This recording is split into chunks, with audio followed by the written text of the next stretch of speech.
You ask Tiger to solve. This deals with linear equations with one unknown. The final result is x equals -4. Let's solve it step by step. Group all constants on the right side of the equation. Add 3 to both sides.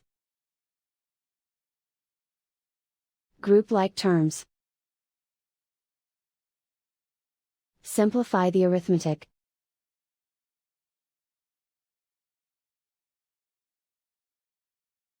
Convert the x into a positive number. Multiply both sides by -1. Remove the ones. Simplify the arithmetic. And so the final result is x equals -4.